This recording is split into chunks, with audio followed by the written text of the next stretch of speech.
Hey guys, it's Nature Walk, where we walk you through about nature. I'm Natalie, and I'm not with Luke today because he is still at school. So yeah, I found a squirrel, so we're just gonna go take a look at that really quick.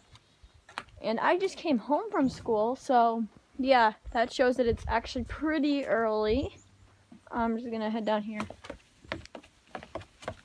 Okay. Let's approach the squirrel very kindly and make it look like we're not here to do any harm, because squirrels, I don't know, I see them all the time.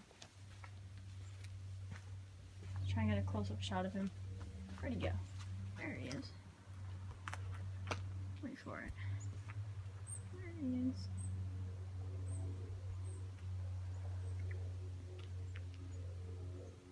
Ooh, he's running.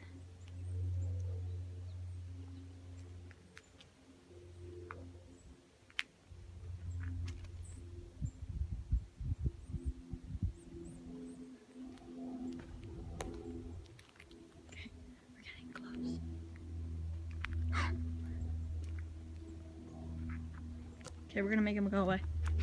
Alright, squirrel, time to go. Squirrel. Oh wow, I've never been this close to a squirrel. Squirrel. There he goes. Squirrel. Squirrel. Okay, there he goes. He's going up the tree. So it is November 16th, 2016, and here's our tree that we show in every single video. There it is. Yeah, I'm not gonna go into the woods because, like I said, we removed the dam and we want to keep that a surprise for when Luke comes. So yeah, that's pretty much it. We'll see you guys in the next video. Stay wild. Peace out.